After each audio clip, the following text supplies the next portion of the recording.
Greetings everyone, I'm Jerk, and this is the big show.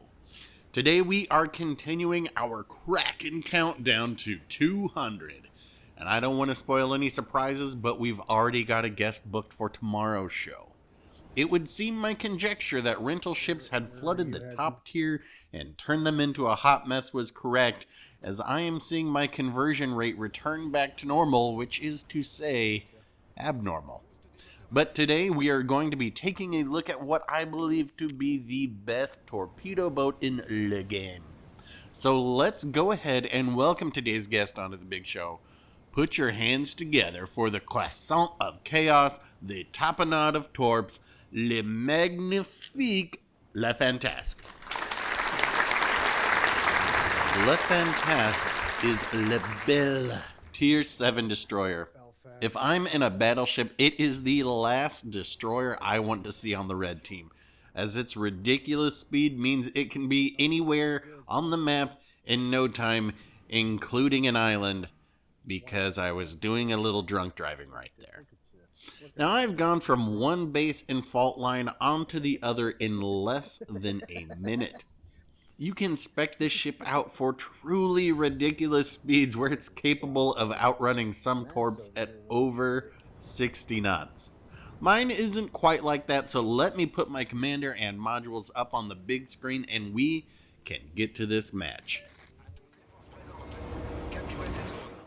That sounds like somebody's trying to mow the sky. We're on Sea of Fortune, for real this time, unlike the force of habit of calling every map by that name. And in a libacious moment that I call Dr. Yeager and Mr. Heineken, I made, well, a version of me made, a cameo on friend of the show, Bringer Stream. Link to his channel in the description if you'd like to check that out. No. So that's why you may hear some background talking, though I will do my best to reduce that as to not distract. I'm sure the most highly informed, educated, and dare I say attractive audience in all of WoWs knows that the French destroyers, excluding Eagle, have no smoke. Did that Bismarck just shoot HE blindly? And we know the Red Belfast is in that smoke. It has radar, so I was in no rush to get on the cap whilst in open water. What I would much rather do is loop around with some speed, send some torps into that smoke, and try and bait them into using that radar from where I can be safe. Now, as I was playing overserved, you are going to see some silly mistakes here, like not shooting AP into a broadside Belfast. Make no mistakes, the guns on Le Fantasque can rip up cruisers, destroyers, and battleships. Someday I will do a more gun-focused version of this ship, but today isn't that day. I was also clearly unaware of the Bismarck pushing center, whose secondaries will be firing away at me as long as I am spotted. And while they aren't particularly accurate, those secondaries will bust modules and chip me down in short order. So a big mistake on my part to be shooting my guns willy-nilly. But I do drop spot. Shots on this Bismarck coming around the corner. Oh, he crashed himself. What a dick. Maybe getting this close to a light cruiser that can wreck me in a few seconds wasn't that smart after all. Or probably my fault for expecting the blue Bismarck to be shooting AP and dev striking the Belfast. But I'll have a few moments to contemplate my life choices while sitting on this cap to at least get C for my team. So Pierre, mix me up another cocktail and let's figure out what we're going to do next, or how we're going to get out of this self-inflicted mess. Pierre, you've outdone yourself. This drink reminds me of the Britpop band Sleeper's 1994 number 75 on the UK singles chart hit Delicious. And I don't know about you, But I've got some Dutchman's courage pumping through my veins, so put on some music because tonight we dine in hell. Helena backing up over here.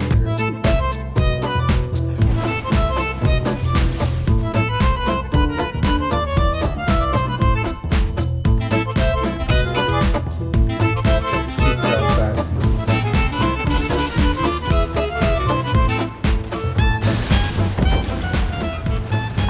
Oh, good shit. On a détruit un croiseur ennemi. That could have gone much worse. And all it cost me was over half my health. All things considered, probably not the best exchange there. But when you've got yourself trapped in a bad place, which we all do sometimes, you figure out what the exit is and just commit to it. Kind of like how this Richelieu has committed to their exit of backing that boat up, which is going... I don't know. They're kind of damned if they do and damned if they don't. They know that I was last seen headed towards them, but this ship is so fast. And the torps reload so quickly, and they themselves are just as fast as the destroyer that won't be named's torps. So I continue to flank them and send a couple sets out for their continued course. And then I'm going to turn and drop a set should they change their mind. And then head right back into the action. I think this really just shows what a nightmare this ship can be. I wish we had stats that showed how far we traveled and around. I've gone from the center spawn to the cap to way out here, and I'm going right back into the middle of the map. I gotta tell you, I'm starting to feel a lot like Sonny Crockett on his Wellcraft Scarab 38 kV.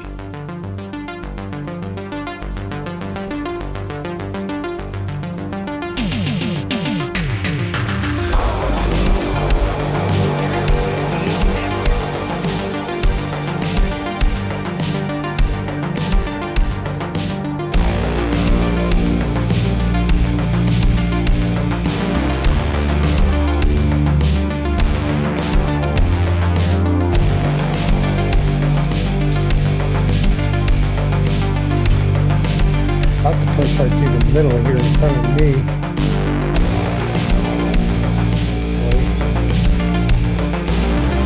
Come on, ship, get going forward momentum. Come on, big man, I can't really take freaking flippers faster.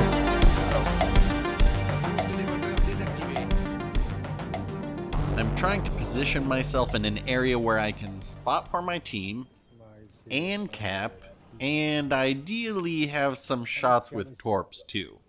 We're down on points still, but with a triple cap, things should start to turn around pretty quickly. There are at least 2 red battleships in the center there, wisely just sitting still at the moment, but I have patience. I can wait for them. I'm not easily distracted. Ooh! Shiny Massachusetts. Let's go get that. Alright, so really, I just needed to try and get this Massachusetts, as I didn't have shots on those battleships in the center. So rather than just sit there and do nothing and potentially get trapped between them and this Massachusetts, I made the decision to fire up the engines and get this ship into motion, which is where it belongs. And pretty lucky here that this Massachusetts, maybe they've been drinking too, who am I to say, but they're going to take those, and that's going to be our 3rd ship sunk. And in all honesty, I wasn't even thinking about a Kraken yet still. He's ready for the broadside. Things are looking pretty decent for the blue team right now. But the 3 ships left are in a division, and a destroyer is more than capable of removing numerous battleships. So I'm headed back in here to try and support my division, but unfortunately I am too slow, and we do lose 1. And while you can't see it, I assure you I was on my back screaming no, emptying my clip into the air. And again, With a little luck of the Irish, I'm also going to catch this Massachusetts with 1 torp, and I will find myself at 4 ships sunk.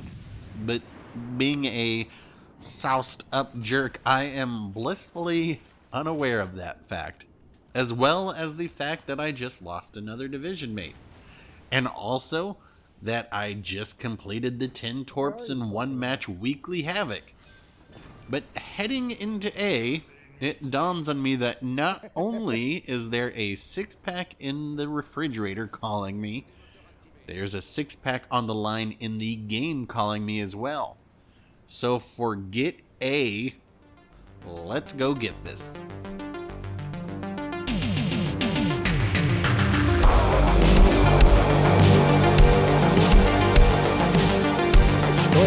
Oh yeah, he did get spotted down there finally.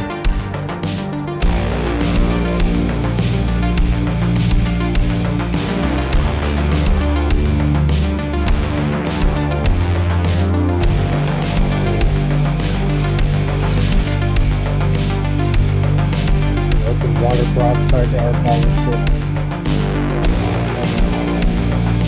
Go. Well, I know the destroyer's close. My teammates won't have a shot.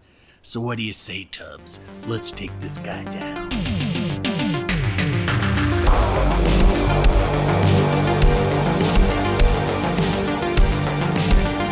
On the cap.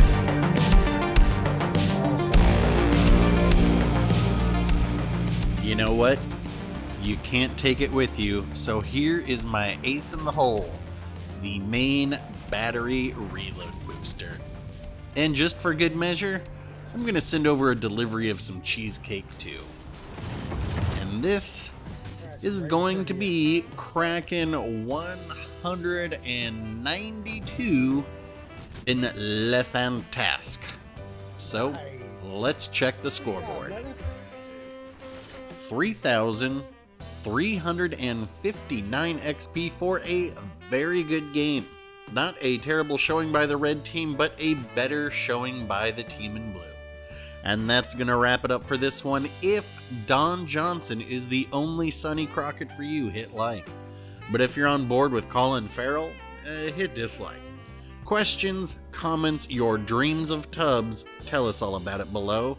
And for your convenience, cable is not required to catch this next episode. You can just press subscribe. I'll get back out there for another one. Thanks for watching, everybody. We'll talk soon.